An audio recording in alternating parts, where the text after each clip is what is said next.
Ok, alors aujourd'hui on va pas parler chinois, je vais te faire gagner un temps fou en te disant ça. 90% des conseils productivité ne servent à rien. Il y en a partout sur internet, tu le sais, je le sais, tout le monde le sait, mais ce que les gens ne savent pas, c'est que suivre ces conseils, ça te rend en fait beaucoup moins productif. Et cette réalité contre-intuitive, elle explique pourquoi, tu l'observes peut-être toi-même, il y a des solopreneurs qui pullulent partout, qui taffent 80 heures par semaine et qui n'ont quasiment aucun résultat avant de finir en burn-out. Donc dans les prochaines minutes, je vais te révéler les 6 règles de productivité que je m'applique personnellement, les 6 seules règles qui à mon sens valent la peine d'être appliquées. Je vais t'expliquer également qui je suis, pourquoi je peux te parler de ces 6 règles-là, quels sont les résultats que j'ai pu obtenir ces dernières années en les appliquant. On va découvrir tout ça un par un. Je te montrerai également un test de productivité qui à mon avis va beaucoup te plaire. Tu vas découvrir ton archétype de productivité. Donc si tout ça, ça te botte, reste avec moi et c'est parti mon starter. J'espère déjà que tu as la patate. Bienvenue dans ce nouvel asset tactique. Aujourd'hui on va se régaler, on va parler productivité. Un sujet qui tu le sais me fascine. Donc commençons directement avec l'origine de ces 6 règles. Ces 6 règles, je les ai forgées sous contrainte, on va dire, entre 2020 et 2023. Pourquoi ? Parce qu'entre 2020 et 2023, j'étais dans une phase de ma vie où j'étais chef de projet dans une ONG de protection des océans. Tu vois ici que j'ai mis mon meilleur profil, j'espère que tu te régales. On peut voir ici, je suis également sur la photo juste là, hop là, si tu me reconnais. J'étais dans cette ONG de protection des océans, j'étais chef de projet et du coup j'ai décidé de monter ma boîte en parallèle. Donc je me suis retrouvé avec globalement 4 heures par jour pour monter ma boîte. Et 4 heures par jour, c'est pas grand chose, tu le sais, si jamais toi-même tu as monté un business. Ce qui se passe du coup, c'est que j'ai été sous un gros état de pression. Et comme le dit le Santa Fe Institute sur la science des systèmes complexes, l'intelligence se maximise aux abords du chaos, également quand on parle d'être humain. C'est vraiment ce que j'ai pu observer sur le terrain, c'est que quand t'as que 4 heures pour monter un business et que t'as cette pression phénoménale sur le dos finalement, bah, tu cut tout le bullshit, tu trouves ce qui marche et tu te concentres sur l'essentiel. C'est vraiment un élan d'essentialisme, un élan même d'asymétrisme dans cette recherche qui est vraiment frénétique du 80-20, je dirais même du 80-20 du 80-20, donc des 4% d'actions qui vont te permettre d'obtenir 96% des résultats. Cette approche, elle a plutôt marché, elle m'a permis de forger des méthodes que je caractérise en tout cas d'élite et que les starters qui sont dans la tribu des starters caractérisent également d'élite, mais également ces 6 règles qui sont le socle de tout. Les méthodes, elles viennent se pluguer par-dessus ces 6 règles-là qui sont vraiment au commencement de toute démarche productive. Ça a plutôt bien marché pour moi puisque quand on regarde mes résultats, ça m'a permis de monter et de scaler ma boîte en parallèle de mon job de chef de projet, de quitter ce job en générant 3 fois plus avec ma boîte en l'espace de 2 ans et de passer de journées globalement de 12 heures puisque j'avais 8 heures sur mon job et 4 heures sur la tribu des starters avec peu de progression finalement, à des journées de 4 heures à très haut rendement. Ça m'a permis également d'obtenir des résultats comme plus de 900 solopreneurs accompagnés, en bossant également avec des cadors comme Antoine Blanco, Thibaut Pitolin, Tony Neves, des entrepreneurs que tu as potentiellement déjà vus, également Mathieu Louvet juste ici de la chaîne S'Investir, mais également en créant 11 programmes de formation qui sont aujourd'hui présents dans la Forge. Tu peux trouver d'ailleurs le lien en description si jamais tu es curieux. De faire 5 années de newsletter quotidienne dans ma newsletter La Vague avec plus de 1500 emails envoyés, plus de 3 ans de podcast avec 180 épisodes et plus récemment cette chaîne YouTube qui est fraîchement sortie il y a quelques semaines et sur laquelle je partage également du contenu. Ça m'a permis également d'être considéré progressivement comme une des références productivité dans le milieu soloprenarial français, ce qui m'a donné l'opportunité de collaborer avec des grands noms comme Aurélien Roy, le fondateur de Gymflix ou encore plus récemment du projet Superhumain, ou encore de pouvoir travailler avec des gars comme Jaoulan Wassel, le créateur de Boursogramme.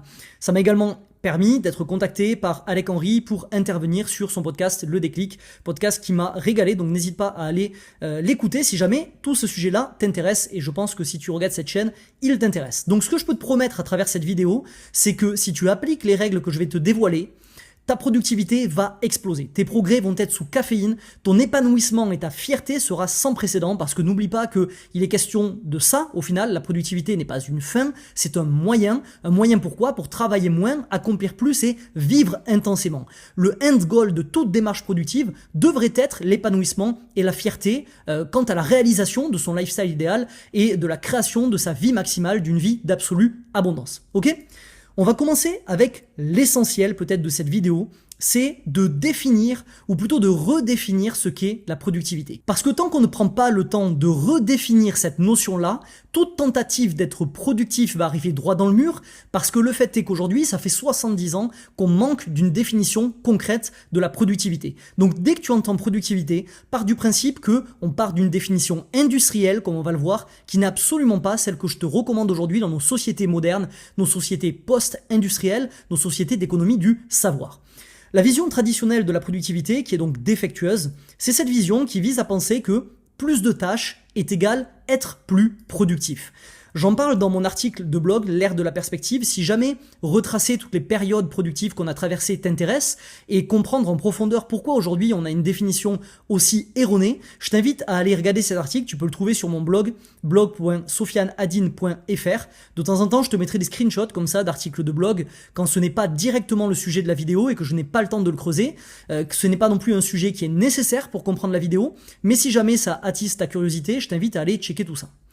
L'exemple négatif qu'on peut avoir, c'est que si on respecte cette logique, aujourd'hui, un entrepreneur ou un solopreneur qui travaille en faisant 30 tâches à la fin de la journée, mais que ces tâches n'ont ni d'importance ni de valeur, il serait considéré comme quelqu'un de productif. Or, tu peux voir qu'il y a un problème, parce que si tu passes ta journée à faire des tâches comme répondre au téléphone, traiter des mails, ou crafter ton logo, ou faire des jolies présentations sur Canva, tu arrives à la fin de la journée, tu n'as rien accompli qui vaut la peine d'être accompli pour avancer vers tes objectifs, on le verra après, mais par contre, aux yeux de la société, tu es considéré comme productif, en fonction de cette définition-là. Ce qui nous amène aujourd'hui à cette situation où finalement on confond être occupé et être productif. Et c'est ça qui est un héritage direct de l'ère industrielle.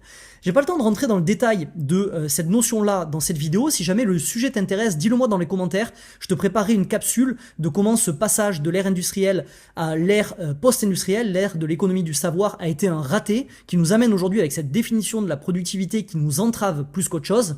Mais concrètement, long story short, ce qu'il faut retenir de cette histoire-là, c'est que pendant l'ère industrielle, le calcul de la productivité était hyper simple. On avait un ratio que l'on faisait entre le nombre de pièces qui étaient produites par heure et le nombre d'heures de travail. Donc on obtenait entre le nombre de pièces produites d'un côté et le nombre d'heures travaillées un ratio taux de pièces produites par heure. Et on arrivait à un score de productivité. Tous les ajustements qu'on pouvait faire dans les usines, si jamais elles augmentaient ce ratio, la quantité de pièces que j'étais capable de produire en une heure, de facto, j'étais plus productif. L'usine était plus productive.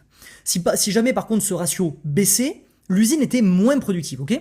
On arrive à la transition de l'ère industrielle à l'ère de l'économie du savoir, du knowledge work, comme parle Peter Drucker dans un de ses bouquins qui est sorti dans les années 70. Et à ce moment-là, toute logique industrielle n'a plus aucun sens. Sauf que le problème, c'est que on se retrouve sans définition de la productivité. Qu'est-ce que ça veut dire être productif maintenant qu'on utilise notre cerveau et plus du tout notre force physique pour l'être ? Et à ce moment-là, faute de définition, on s'est dit, ok, on va utiliser du coup, comme on n'a plus le nombre de pièces produites, on va utiliser le nombre d'heures travaillées comme proxy de la productivité. Et à partir de cette date clé dans l'enfer productif qu'on vit aujourd'hui, il a été acté que être productif dépend directement de la quantité d'heures travaillées, ce qui est une aberration complète. Et si ça t'intéresse à nouveau, drop un commentaire, je traiterai le sujet. Donc la vision concrète et correcte que je t'invite à avoir aujourd'hui de la productivité, c'est que tout objectif productif a pour but d'atteindre nos objectifs avec le moins de ressources possible. Ce qu'on appelle l'efficience, le ratio entre la capacité à obtenir un résultat et les ressources qu'on déploie sur le terrain pour l'obtenir. Plus tu es capable d'obtenir des résultats avec un minimum d'efforts, plus tu es productif au sens moderne du terme, ou ce qu'on appelle également, ce que j'appelle et que j'ai labellisé, la productivité asymétrique. Beaucoup de résultats pour beaucoup moins d'efforts. Donc être productif, ça n'est absolument pas faire plus, ok ? Ça n'est pas culpabiliser quand on travaille moins de 8 heures, travailler plus dur et plus longtemps, porter l'agitation comme un badge d'honneur en faisant du status game, du jeu de statut, ou les corvées ennuyeuses et le travail pénible. Mais être productif, retiens juste cette définition aujourd'hui, c'est faire ce qui compte de façon efficiente et qualitative. Ce qui veut dire que c'est ta capacité à faire émerger une vision et à la matérialiser, à travailler avec efficience, accomplir ce qui a du sens avec un minimum de temps, minimiser le gaspillage de temps, d'efforts, d'énergie, développer ta capacité à maintenir un rythme prolifique sur le long terme, et je pourrais continuer pendant des heures à citer des matérialisations de cet état productif, mais tu vois bien que dans tout ce que je cite, il n'y a en aucun cas une quantité de tâches ou un volume horaire qui est lié au fait d'être productif. C'est le premier mindset shift que je t'invite à avoir, c'est le plus gros en vrai, chez tous les solopreneurs avec qui j'ai bossé. Le travail le plus difficile, c'est de passer de cette espèce de définition qui est complètement galvaudée, à productivité égale quantité de tâches ou nombre d'heures fait à la fin de la journée, à une définition beaucoup plus moderne qui, dans un premier temps, nous heurte à la culture seule, au conditionnement culturel que l'on a eu, à cette étiquette qu'on nous colle très vite de personnes de feignantes si on se dit qu'on va avoir le maximum de résultats avec le minimum d'efforts. C'est vraiment un carnage culturel, sociétal, peut-être parfois éducationnel en fonction du type de famille dans laquelle tu as grandi, c'est très présent dans les familles de cadres, et donc ce mindset shift, c'est le plus important à faire, celui qui va t'apporter le plus de résultats. Si je veux te faire une comparaison entre ces deux états, c'est pour te dire que 4 tâches à impact accomplies en 3 heures te rendent plus productif que 30 tâches secondaires en 8 heures. Si à la fin de la journée, tu as créé par exemple une vidéo comme ça sur YouTube, tu as avancé sur ta nouvelle offre, tu as prospecté 10 clients et tu as passé une soirée hyper qualitative avec ta copine ou avec des potes, bah, tu as été beaucoup plus productif qu'un type ou qu'une nana qui s'est agité comme une espèce de girouette toute la journée, à cloquer des dizaines et des dizaines de tâches qui arrive à la fin de la journée et qui est incapable de citer une seule tâche qu'il a été capable de faire. Le problème auquel on se heurte avec cette définition-là, au-delà de l'aspect culturel, sociétal, éducatif dont je viens de te parler, c'est que la sensation de productivité, elle peut être trompeuse. C'est une problématique neuroscientifique. On sait aujourd'hui en neurosciences que le problème des techniques qui te rendent improductif, c'est qu'elles te font sentir productif parce que ton cerveau est stimulé. À quoi tu penses quand je te dis ça ? Évidemment, au multitasking. Tu trouveras toujours une licorne qui te dira que multitasker, c'est possible et ça le rend efficace, sachant qu'à peu près 2% selon les études de la population mondiale seraient capables de faire du multitasking de façon effective. Bizarrement, toutes les personnes avec qui tu discutes, elles rentrent dans ces 2%. Toutes, il n'y a pas d'exception, tout le monde est capable de faire du multitasking. C'est faux. Pourquoi ces personnes pensent en être capables ? Tout simplement parce que le problème des techniques qui te rendent improductif, c'est qu'elles te font sentir productif parce que ton cerveau est plus stimulé. Or, ton cerveau juge ta productivité par sa stimulation. Ce qui veut dire que ce n'est pas parce que tu te sens productif que tu l'es, et l'opposé est souvent vrai.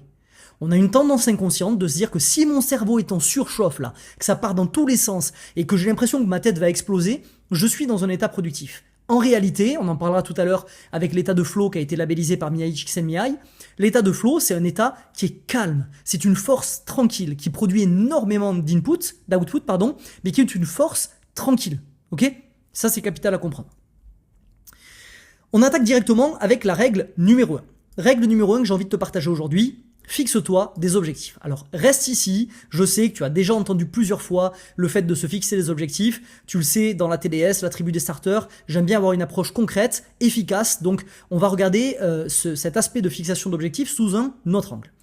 Pour être productif, tu dois faire 2 choses. La première chose, c'est que tu dois te concentrer sur la réalisation des choses qui comptent, je t'en ai parlé il y a quelques minutes. Sauf que des choses qui comptent en fonction de quoi ? Comment tu peux savoir est-ce qu'une tâche compte ou ne compte pas dans ton quotidien ? C'est simple, ce sont les choses qui comptent pour tes objectifs. Ta capacité à évaluer si une tâche compte ou pas, elle dépend uniquement de la clarté que tu as sur tes objectifs. Une tâche compte quand elle te fait avancer sur tes objectifs. C'est le prisme, la perspective par lequel tu veux jauger tes tâches. Ce qui suppose 2 choses. Premièrement, de savoir quels sont tes objectifs. Sinon, tu ne peux pas savoir si une tâche compte ou pas. Et deuxièmement, qu'est-ce qu'il faut faire pour atteindre ces objectifs ? Sinon, à nouveau, tu ne peux pas savoir si une tâche compte ou pas. La deuxième chose qu'il faut faire pour être productif, c'est être capable de contenir l'entropie psychique. Ok ? L'entropie psychique, c'est quand ton esprit, il est dans un état qui est désorganisé. Et tout esprit tend vers un état de conscience qui est désorganisé.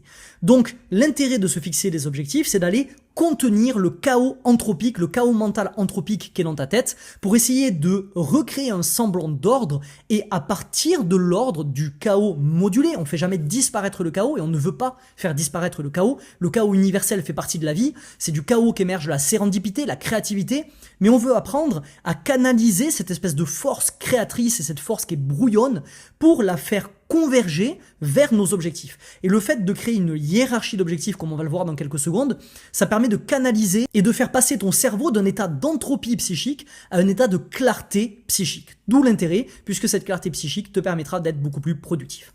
Donc ce qu'on veut, c'est de créer une hiérarchie d'objectifs, une sorte de journal de quête. Comment faire ça ? Premièrement, fixer sa vision à 10 ans.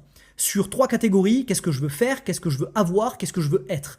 Évidemment, sur chacune de ces composantes, on pourra en discuter pendant des heures, c'est pas le but de cette vidéo. Ici, c'est de te donner des pistes pour que tu puisses les creuser par la suite. Une fois que tu as ta vision à 10 ans, tu vas te fixer des objectifs annuels, évidemment en accord avec cette vision-là.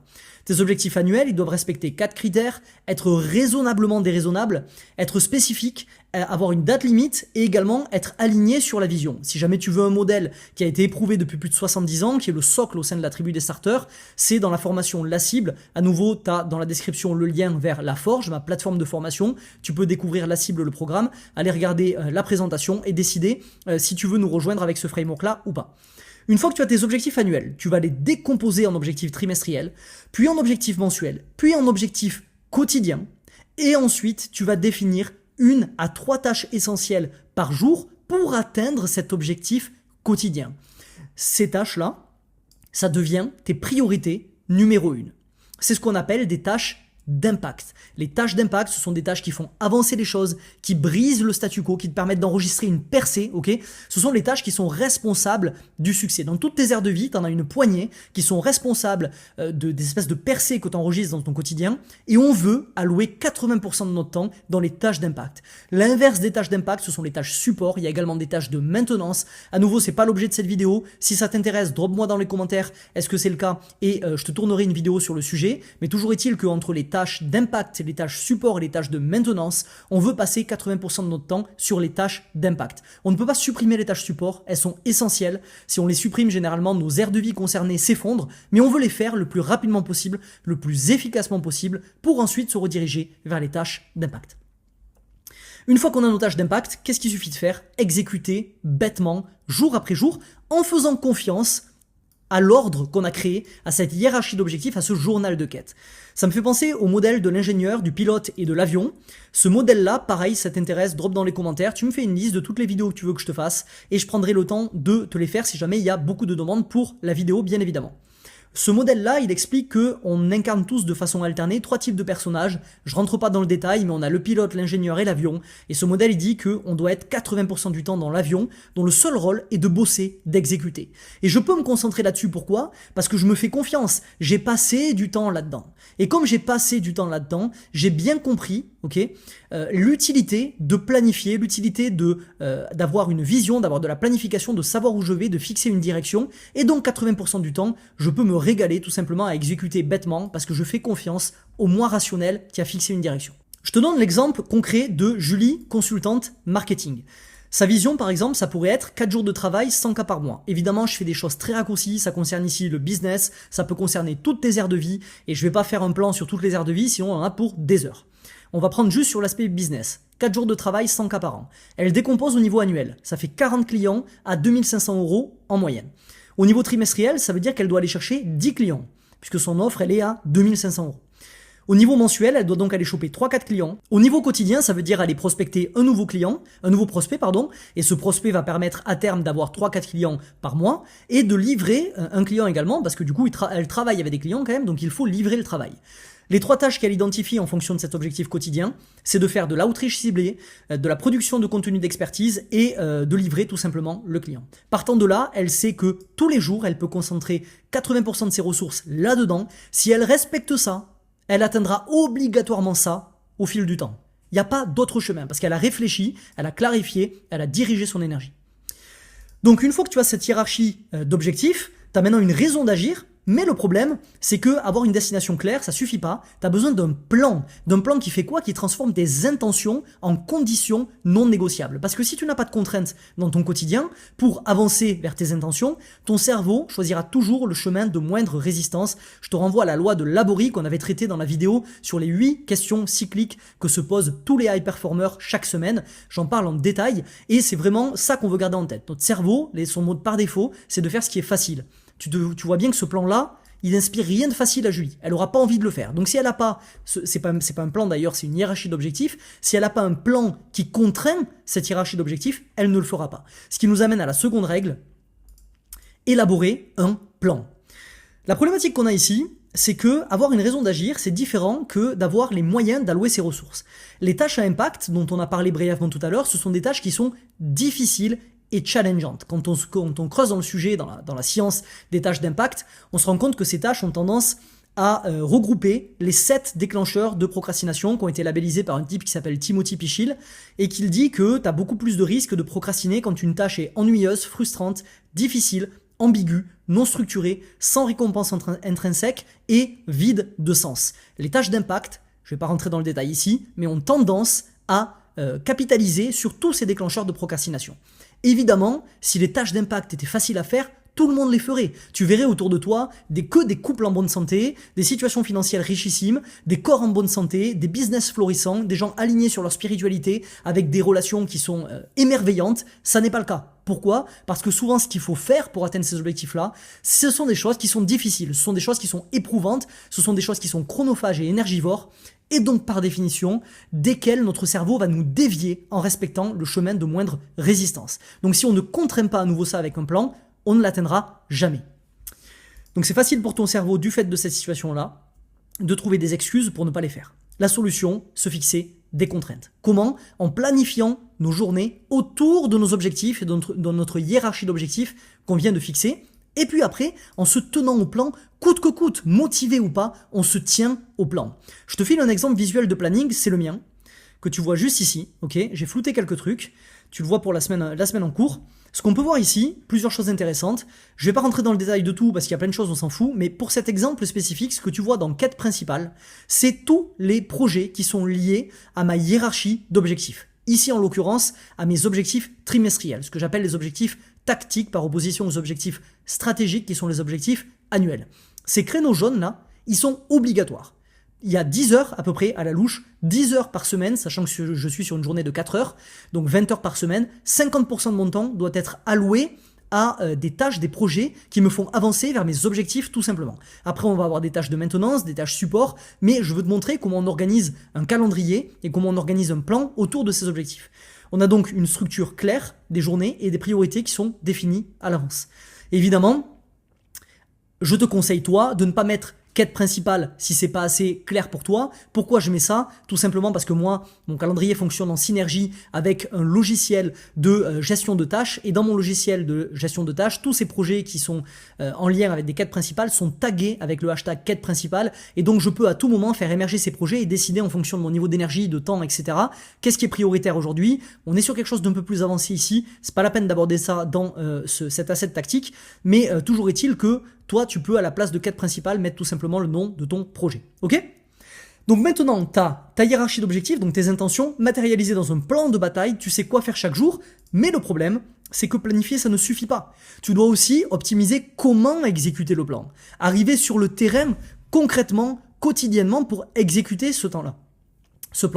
Et ça, c'est ce qu'on appelle maîtriser l'état de flow, qui va te permettre d'obtenir un facteur 4 en termes de résultats. Je t'en ai parlé encore une fois dans une précédente vidéo, mais c'est un état qui nous permet d'être 400% plus productif. Donc pour ça, qu'est-ce qu'on veut ? Règle numéro 3, apprendre à maîtriser l'état de flow. Petit rappel de ce qu'on a vu dans l'introduction. Être productif, on a vu que c'était faire ce qui compte de façon efficiente et qualitative. Il y a donc 2 composantes essentielles ici, l'efficience, capacité à avoir le maximum de résultats avec le minimum de ressources, et qualitative, capacité à créer quelque chose qui vaut la peine d'être créé. Si tu es efficient mais tu crées de la merde, tout bad. Finalement, ça ne marchera pas, tu n'auras pas de résultat par rapport à ta boîte, et ce sera gagner une bataille, mais perdre la guerre, une victoire à la Pyrrhée, c'est pas du tout ce dont on a envie. Ça tombe bien parce que l'état de flow te permet précisément de faire ces 2 choses-là. Être à la fois efficient et à la fois qualitatif. Définition et origine de l'état de flow. Je t'en parle depuis quelques vidéos, ce bon mieux Miai Csikszentmihalyi. Regarde ici, ça c'est un mot qui ferait un beau score au Scrabble. C'est pour ça que je te l'ai pas mis jusqu'à maintenant, mais là si ça peut t'amuser de poser les yeux dessus, le voilà. Ce gentil petit barbu, c'est un des psychologues les plus éminents de notre siècle. Et donc il a labellisé cet état de flow. Je crois que d'ailleurs que l'état de flow c'est au XXe siècle qu'il a été labellisé, dans les années 80 de mémoire, si je ne me trompe pas. Information à vérifier, je suis absolument pas sûr. Et c'est un état hyper productif et hyper concentré. Pourquoi ? Parce qu'en fait, au niveau neurochimique, on observe chez les gens qui sont en état de flow un cocktail de neurotransmetteurs, comme des pics de dopamine, de norépinéphrine, qui est un équivalent de l'adrénaline, l'acétylcholine et l'anandamine. Et tout ce cocktail-là a pour effet d'augmenter la capacité cognitive. Donc d'augmenter la capacité cognitive à plusieurs endroits, une hausse de la concentration, de la capacité de résolution des problèmes, une hausse également de la créativité, mais aussi une hausse de l'accès à l'information dans ton cerveau, meilleure capacité à connecter les dots comme quand on est en diffused thinking, le fameux mode du cerveau qui a été labellisé par Barbara Oakley, qui explique qu'on a deux modes de cerveau, le focused thinking et le diffused thinking. Le focused thinking, c'est un état de deep work, ce dont je suis en train de te parler, un état de flow, hautement concentré, toute notre énergie est dirigée, on a des œillères comme ça, pile vers la destination, ok? Et ensuite, on a l'état diffused thinking, qui est un état de mind wandering, donc où ton esprit est en train de vagabonder, état dans lequel on est quand on est dans la douche, qu'on est en train de marcher, qu'on est en train de méditer, qu'on est en train de faire un sport qui demande énormément de concentration sur l'instant présent, comme le surf, l'escalade, etc. Et qui est un état où on va augmenter notre capacité à connecter les dots. Toujours est-il que quand on est en état de flow, donc en focused thinking, on a également une capacité à avoir certains des bénéfices qui sont en diffused thinking, et ici on parle de l'accès à l'information. Et enfin, toutes nos capacités productives sont au max de chez max. Donc c'est vraiment l'objectif que l'on veut viser, surtout dans la tribu des starters où on est partisan de la journée de 4 heures. Si on veut travailler 4 heures par jour, on est obligé d'être en deep work. Donc le deep work, c'est la condition sine qua non. La concentration, c'est leur grille de ce monde, ma checklist en 9 étapes pour doubler ton focus, une vision magnétique, des projets clairs pour atteindre cette vision-là, 3 à 5 tâches d'impact par jour, café plus L-théanine, des deadlines publics, suppression des notifications, 50 minutes de deep work, 15 minutes de pause, 1 heure de début et de fin à mes journées pour les encadrer, et le repos comme une priorité. Les bonnes actions stimulent la concentration. C'est une checklist que j'avais faite sur Substack. Aujourd'hui, je t'invite à retenir 2 infos sur cette checklist. Commence par travailler en slot de 60 à 120 minutes de travail sans distraction sur une seule tâche. Je te conseille évidemment de commencer par 60 minutes, c'est déjà très éprouvant. Et ensuite d'avoir une interdiction absolue sur toutes les choses que je vais te citer ici. Commençons par le 60-120 minutes. Pourquoi ? Comme le dit tonton Huberman, ce fameux neuroscientifique à la mode de Stanford, qui est ultra pertinent et dont je te conseille de bouffer toutes ses vidéos et tous ses podcasts, on obéit, en tant qu'être humain, à des cycles ultradiens. Notre corps et notre cerveau fonctionnent par des cycles de 90 minutes. Et ce cycle, il va à la fois régir nos états qui sont endormis, mais aussi nos états qui sont réveillés. La nuit, on obéit à des cycles de 90 minutes. Le jour, on obéit à des cycles de 90 minutes. Des cycles énergétiques. Le jour, nos rythmes d'énergie, donc du coup, vont fonctionner par ces rythmes de 90 minutes avant de crasher et d'avoir besoin d'un repos pour recommencer. Donc on a un pic de productivité, un crash. Un pic de productivité, un crash, toutes les 90 minutes. Donc quand tu veux travailler efficacement dans ta journée, le jeu, c'est de travailler par impulsion de 90 minutes pour être dans cet état de productivité maximale à chaque fois. Ce qui nous renvoie à un autre grand penseur qui s'appelle Naval Ravikant, qui explique que le bon rythme de travail, ça ressemble plus à une chasse de lion qu'à un marathon. C'est-à-dire qu'on veut sprinter, se reposer, réévaluer, sprinter, se reposer, réévaluer, la stratégie des micro-bursts, plutôt que d'être dans un état végétatif toute la journée, à bosser 8 heures et à essayer d'occuper son cerveau, parce qu'on est incapable de travailler plus de 4 heures par jour en état de concentration maximale, selon l'étude de Carl Erickson, qui a été menée dans les années 2010 et quelques, je sais plus si c'est 2012 ou 2016, à l'université de Californie, je crois, de mémoire, Carl Erickson, tu peux aller chercher si ça t'intéresse. Nous ne sommes pas capables de faire plus de 4 heures par jour de pratique délibérée, aka état de flow, de deep work, dans ce contexte d'activité cognitive. Ok ? Donc ce qu'on veut, c'est multiplier des petites tranches de focus tout au long de la journée. Interdiction absolue de quoi ? De faire du multitâche, évidemment, je t'en ai parlé tout à l'heure. Tu as l'impression d'être productif, tu ne l'es pas. Une petite pensée pour l'étude de Eyal, je sais plus exactement comment elle s'appelle, cette étude elle me fume, si ça t'intéresse, pose-moi la question en commentaire, je te filerai toutes les infos et l'étude, elle conclut que les multitaskers ne sont meilleurs en rien par rapport à des monotaskers. Il n'y a aucun avantage à être un multitasker. Je crois que de mémoire c'est Eyal au fil. Pose-moi la question en commentaire pour vérifier si j'ai juste et je te dropperai la réponse tout simplement. Pas de pause toutes les 25 minutes, sinon tu coupes ton flow, il faut un certain temps avant de se plonger dans le flow. Si tu fais une pause avec la fameuse méthode Pomodoro, tu vas te couper dans le flow. Donc il faut accepter de passer par ce cycle désagréable qui est le cycle de d'échauffement de ton cerveau. C'est comme à la salle, quand tu commences à t'échauffer ou pour tout autre sport, c'est hyper chiant et après tu es dans un état de performance maximale. C'est la même chose. Et évidemment, pas de notification. J'ose espérer que si tu es un starter de la première heure dans la tribu des starters et que tu m'écoutes depuis un petit moment, parce que ça fait maintenant 5 ans quand même que je suis dans le game, que tu as déjà désactivé bien évidemment toutes les notifications de tous tes appareils pour ne plus être l'esclave des flux, mais bien un architecte du temps. Dis-le moi dans les commentaires d'ailleurs si tu l'as bien fait. Je te donne l'exemple d'Emma, designer web freelance. Emma, ce qu'elle a fait, du coup, c'est qu'elle a designé un rituel de flow. De 9h à 12h, c'est de la création pure, pas de notification. C'est dans son setup. Son Mac, il est en ne pas déranger. Elle a Figma ouvert, Spotify avec une playlist où il n'y a pas de parole, ok.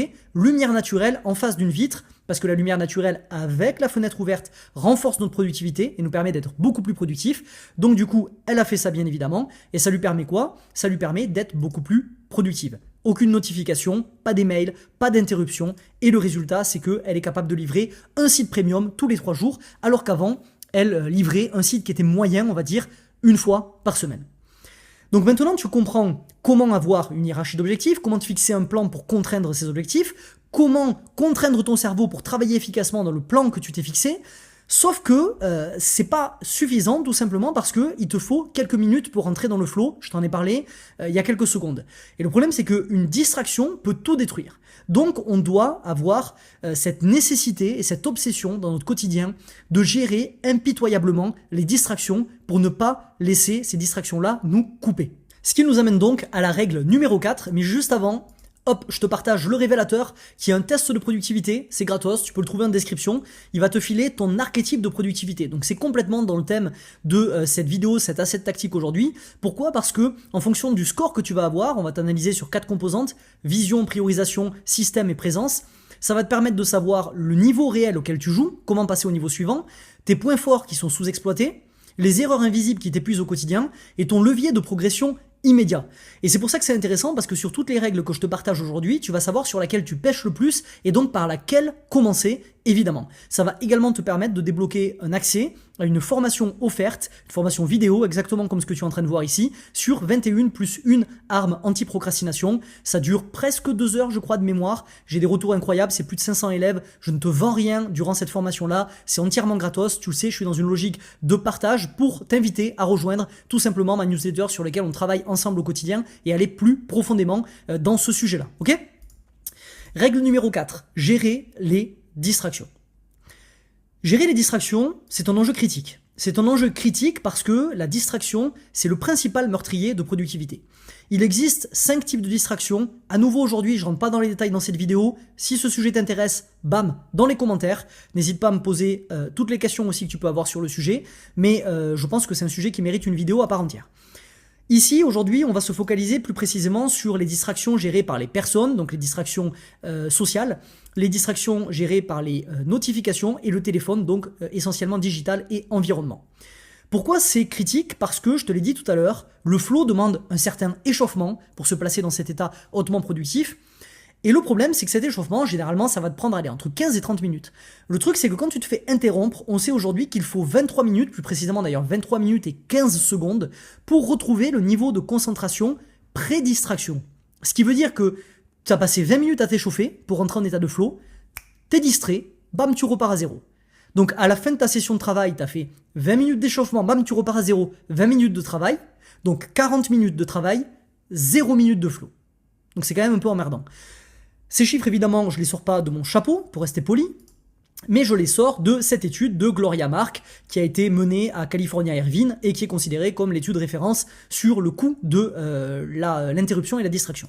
Donc la solution radicale, c'est quoi? C'est d'atomiser le petit museau de toutes les distractions.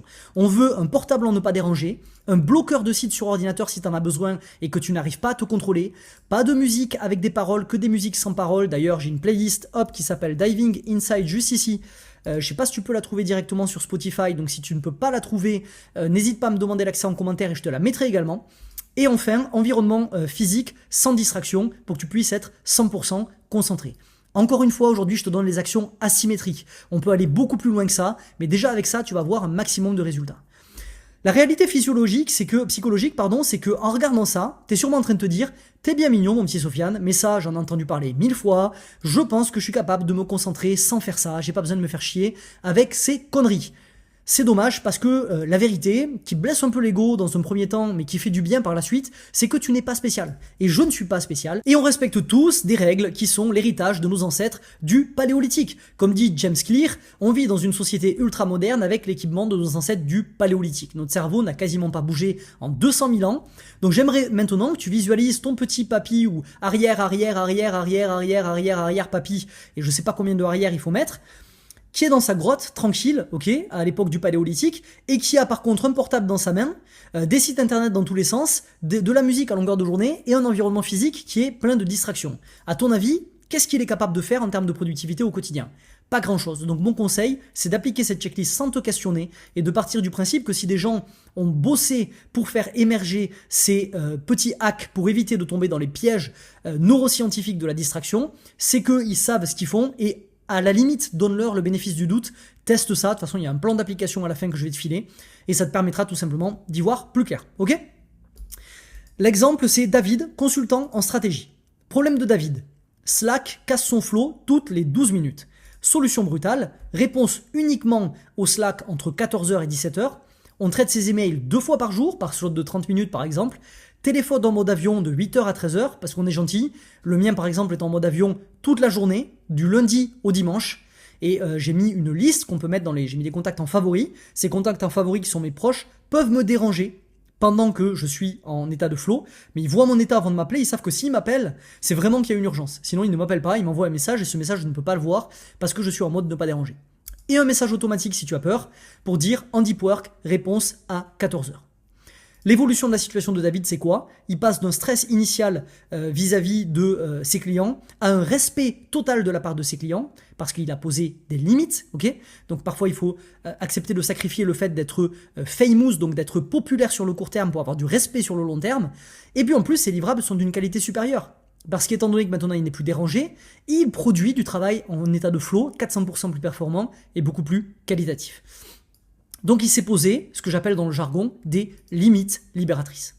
Donc là on en est où ? On a fait tout ce qu'on a dit préalablement et en plus on a blindé son environnement contre les distractions. Sauf que même avec un bunker parfait, c'est pas gagné tout simplement parce que avec un carburant biologique défaillant, on a quand même une performance qui est impossible. Si on a tout bien fait et qu'on essaie de se lancer en flow, mais que par contre on n'a pas l'énergie nécessaire pour se lancer en flow, on n'arrivera pas à se lancer dans le flow. Pourquoi ? Parce que le flow c'est un état hautement productif mais qui te demande beaucoup d'énergie pour te mettre dedans. Tu l'as vu tout à l'heure, c'est un état qui est physiologiquement intense puisque on est en train de créer énormément de neurotransmetteurs, on l'a vu tout à l'heure, la dopamine, l'acétylcholine, etc. Et on n'est pas capable de produire ça si on n'a pas d'énergie. Donc on doit aussi maximiser nos niveaux d'énergie. C'est la règle numéro 5, maximiser ses niveaux d'énergie.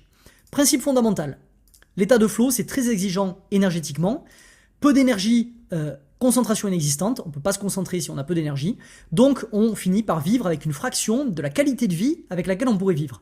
La pleine énergie, c'est ce qui nous permet de tirer le maximum de notre expérience de vie sur Terre, de construire cette vie d'absolue abondance, cette vie maximale, c'est ce qui nous permet de respecter le mantra de la tribu des starters, travailler moins, accomplir plus et vivre intensément surtout.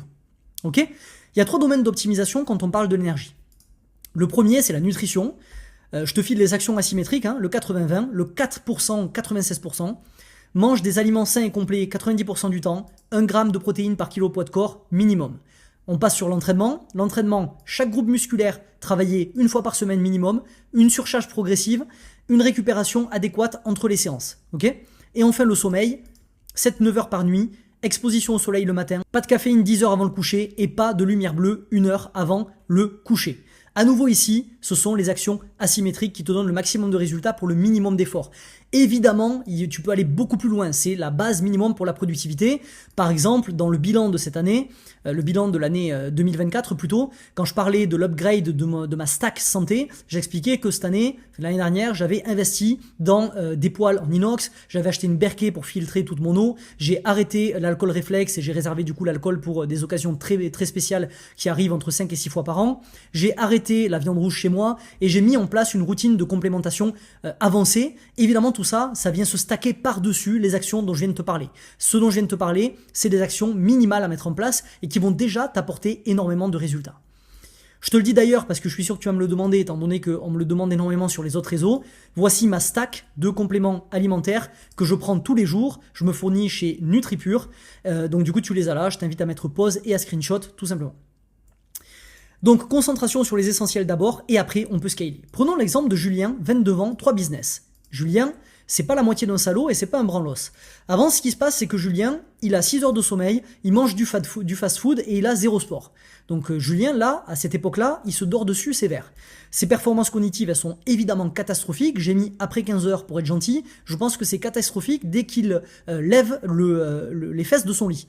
La transformation qu'il a enregistrée, c'est 7h30 de sommeil non négociable, 1000 prep le dimanche pour préparer tous les repas de la semaine, les protéines, les légumes en batch cooking, musculation 3 fois par semaine, 45 minutes.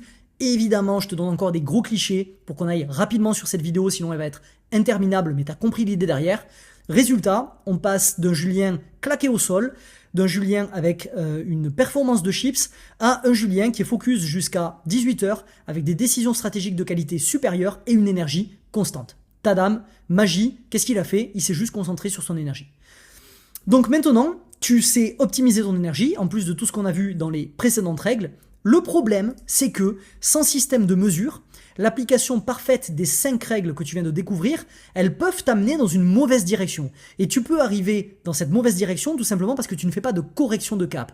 Et si tu ne fais pas de correction de cap, c'est peut-être parce que tu ne traques pas tes données. Et cette espèce de mindset Kaizen d'amélioration continue, il ne peut pas être fait, il ne peut pas être arboré si on n'a pas des données précises. Ce qui nous amène à la dernière règle de cette vidéo, la règle 6, qui est d'analyser les données. Principe d'amélioration, le principe Kaizen, impossible de s'améliorer sans savoir quoi améliorer. Donc il faut dans un premier temps découvrir ce qu'on fait mal, ce qui nous retient et ce qu'on fait bien, savoir ce sur quoi capitaliser, les goulots d'étranglement qu'on veut lever. Je te renvoie à la loi de Liebig dont je t'avais parlé dans la vidéo sur les 8 questions cycliques, où je t'explique qu'on dirait un peu une loi de pot de yaourt, mais que ça n'en est pas un. Et ce qu'on fait mal, qui est finalement ce qui nous limite dans notre quotidien et auquel on veut s'attaquer. Ok ? Personnellement, j'utilise la méthodologie BDV pour Bibliothèque de Vie. Alors, Bibliothèque de Vie, c'est un programme que j'ai créé, un système de journaling sur Notion pour récupérer des données, faire du data tracking, ce qui me permet donc, tous les vendredis après-midi, de faire un petit bilan, de faire une revue de la semaine passée, d'observer les patterns, ce qui a fonctionné, ce qui n'a pas fonctionné, d'analyser mes réussites, mes échecs, et d'avoir une réflexion sur les données collectées. Tout ça, c'est en lien avec la règle du 1 en 60. Cette règle du 1 en 60, elle dit que une erreur de cap de 1 degré fait rater sa destination de 1 mile tous les 60 miles parcourus. Les petites erreurs de trajectoire, elles sont amplifiées par le temps. Donc ce qu'on veut, c'est corriger le cap tôt et souvent. Okay, c'est ce qui a fait dire à Chris Bailey dans son livre du projet productivité que les personnes les plus productives font régulièrement des corrections de trajectoire. On veut constamment être dans ce mindset d'amélioration continue, de Kaizen. Donc ça, c'est un mindset évidemment qui vise à s'améliorer 1% chaque jour, mais à côté, dans un mindset de correction continue. On veut constamment avoir l'obsession dans les temps qui sont dédiés à ces espaces-là, ces espaces de réflexion et d'évaluation, essayer de vérifier est-ce que notre avion il est en train de prendre un degré qui est un degré qui nous amènera pas vers la destination finale. Parce qu'on veut pas avoir programmé un vol pour arriver à Bali et se retrouver finalement en Russie à la fin de l'année. Ça n'a aucun sens. Et pour ça, on veut mettre en place certains process, comme faire cette revue hebdomadaire, récupérer les données, observer les patterns, comprendre ce qui fonctionne pas, ce sur quoi on veut capitaliser. Est-ce qu'on est toujours en route vers nos objectifs? Et développer ce mindset d'architecte. Ne plus subir sa vie en mode non intentionnel, mais devenir vraiment intentionnel dans notre capacité à fixer une destination et s'y tenir coûte que coûte. Ok ? Exemple de freelance service. Notre Camille, copywriter. Elle a utilisé le système bibliothèque de vie et sa révélation, c'est qu'elle s'est rendue compte en traquant ses données que son email de prospection le jeudi matin a 3 fois plus de réponses, que ses clients rentables viennent d'un canal spécifique qui est de LinkedIn et que sa tâche à faible impact est finalement le community management parce qu'elle voit très bien que ça n'apporte pas d'argent ni d'impact sur le court terme et qu'elle ferait peut-être mieux de déléguer ça. Action de Camille, arrêt total du community management, donc délégation, focus à 100% sur les messages de prospection sur LinkedIn le jeudi, parce que ces messages-là ont non seulement 3 fois plus de réponses, mais en plus arrivent à générer de la rentabilité par la suite, puisque ces clients-là achètent. Résultat, revenu plus 60% en 2 mois. Un autre exemple, on va prendre Kevin, coach business, BDV révélation. Les clients qui implémentent dans les 48 heures ont 5 fois plus de résultats. Kevin, il s'est rendu compte dans son programme d'accompagnement que quand il accompagne quelqu'un et que dans les 48 heures, cette personne-là passe à l'action, dans les 48 heures, dans les 2 jours, cette personne a 5 fois plus de résultats. Le pattern qu'il observe, c'est que la réussite intervient quand il y a une action immédiate en post-session de formation.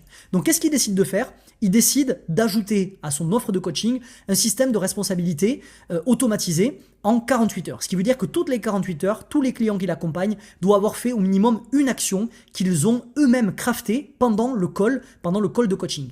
Résultat, qu'est-ce qui se passe ? Il a un succès rate, donc un taux de succès qui passe de 30% à 75%. Pourquoi ? Parce qu'il a été dans cette optique d'analyse, de récolte de données, de cette optique-là, ce mindset d'architecte qui lui a permis de comprendre qu'il y avait un endroit sur lequel il ne capitalisait pas. Et en fait, s'il réallouait ses ressources là-dedans, il aurait bien plus de résultats. Et c'est ça qui me fascine quand on prend de la hauteur par rapport à ces deux patterns, que ce soit Camille ou Kevin, c'est que ce qu'on peut voir, c'est qu'ils déploient sur le terrain exactement le même type de ressources. Ça demande le même type d'énergie, ça demande le même type de temps de travail, mais parce qu'ils ont organisé leurs ressources différemment, c'est-à-dire ils les ont placées sur des tâches différentes, la plupart du temps ils les ont fait évoluer de tâches de maintenance ou de tâches support vers des tâches à impact, ils ont des résultats qui sont dramatiquement différents. Ils ont fait une espèce de Tetris de productivité. Et cette démarche de Tetris de productivité, c'est vraiment quelque chose qu'on veut implanter dans notre quotidien en termes d'état d'esprit le plus rapidement possible. Ok ? Donc voici maintenant, pour clôturer la vidéo, un plan d'application. Je te récapitule les 6 règles. Fixer des objectifs, élaborer un plan, apprendre à maîtriser l'état de flow, gérer les distractions, maximiser les niveaux d'énergie, analyser les données. Voici un plan en 3 phases que je te propose. Les 2 prochaines semaines, ce que tu vas faire, c'est que tu vas te consacrer aux fondations. Ok ? Dans les fondations, tu vas définir ta hiérarchie d'objectifs, ton journal de quête. Si tu veux aller un peu plus vite sur le sujet, j'ai un programme qui s'appelle Planification annuelle qui va t'aider à faire tout ça, de la vision jusqu'à l'objectif trimestriel. Ça te permettra d'avoir un tableau de bord comme ça sur Notion avec des indicateurs. C'est ton journal de quête. Si tu as envie d'être plus accompagné et plus pris par la main, on peut faire ça ensemble. C'est un programme socle au sein de la tribu des starters. Ensuite, tu vas installer un environnement anti-distraction. Ensuite, tu vas optimiser tes bases, les bases de ton énergie, le sommeil, la nutrition et le mouvement. Quand tu auras fini cette phase 1, au bout de 2 semaines, tu passes sur la phase 2, l'exécution. Semaines 3 et 4. Ici, tu vas faire planification rigoureuse, session de deep work de 60 à 120 minutes, commence par 60, et première réflexion tracking, session de réflexion tracking que tu vas faire le vendredi. Quand tu as fait ça pendant 2 semaines, un mois se sera écoulé, tu peux passer à la phase d'optimisation, après du coup au début de la 5e semaine, où tu vas analyser les patterns de ta vie via cette revue hebdomadaire, tu vas faire les ajustements basés sur ces données personnelles et tu vas être en recherche constante d'état de flow. C'est possible, peut-être qu'aujourd'hui ça te semble loin, garde foi, je ne connais pas une seule personne avec qui j'ai travaillé qui ne réussit pas aujourd'hui à se placer en état de flow. Peu importe l'état désastreux, l'état même zombieide, j'ai envie de dire, dans lequel était le cerveau au début, à grands coups de TikTok ou de Reels sur Instagram avec des capacités d'attention fragmentées, à partir du moment où tu comprends les choses, tu as généré de la clarté, souviens-toi, Carl Jung, tant que tu ne rendras pas l'inconscient conscient, il dictera ta vie, tu l'appelleras destinée. Si tu rends conscient le fait que ta capacité d'attention est claquée au sol, tu peux mettre en place les actions nécessaires et il n'y a aucune raison que des actions qui sont neuroscientifiquement efficaces pour une personne ne le soient pas pour toi. Donc ce sera le cas et tu vas être capable à terme de te placer systématiquement en état de flow. Ok ? 4 mesures du succès de ce plan en 3 phases. Si tu sens que ton temps en état de concentration profonde augmente, si tu sens que tu progresses vers tes objectifs de façon mesurable, si tu sens que ton niveau d'énergie il est constant tout au long de la journée, alors évidemment, on enlève les cycles ultradiens de l'équation, c'est-à-dire que l'état il fluctue quoi qu'il en soit, mais tu vas voir que les crashs sont beaucoup moins violents et les ups sont beaucoup moins up. On a un état qui est plus, ce sont des oscillations qui vont beaucoup plus faire ça que te faire l'espèce de roller coaster et des montagnes russes émotionnelles. Et enfin, qualité du livrable vs quantité de tâches, c'est que tu vois que tu produis moins, mais alors la qualité de ce que tu produis, c'est sans précédent. Ok ? Maintenant, quel est les next actions à faire ? Je te rappelle que tu peux aller choper ton test, le révélateur. Je t'invite vraiment à aller faire ce test, tu vas avoir beaucoup de réponses. Et en plus, ça te débloque la formation gratuite sur la procrastination. Et puis, je t'invite à aller checker cette vidéo sur les 8 questions étranges que les high performers se posent chaque semaine, qui a beaucoup plu à la communauté de la tribu des starters. Donc, j'ai aucune idée, aucun doute sur le fait que ça te plaira. Et puis c'est un excellent complément à tout ce qu'on vient de voir ensemble aujourd'hui. Ok mon starter, c'est tout pour moi aujourd'hui. Si t'as kiffé la vidéo, comme d'hab, n'hésite pas, un petit abonnement, un petit commentaire, un petit like. Il paraît que ça aide et ça va permettre à cette chaîne de grandir et de devenir petit à petit une des plus grandes communautés de solopreneurs en quête de liberté en France. Ok, on se retrouve mardi dans 2 semaines. En attendant, souviens-toi, chaque nouvelle journée débute avec 2 choix, évoluer ou répéter. À toi de choisir, mais n'oublie pas, tu es acteur de ta vie. Un jour une action. C'était Sofiane. Ciao ciao.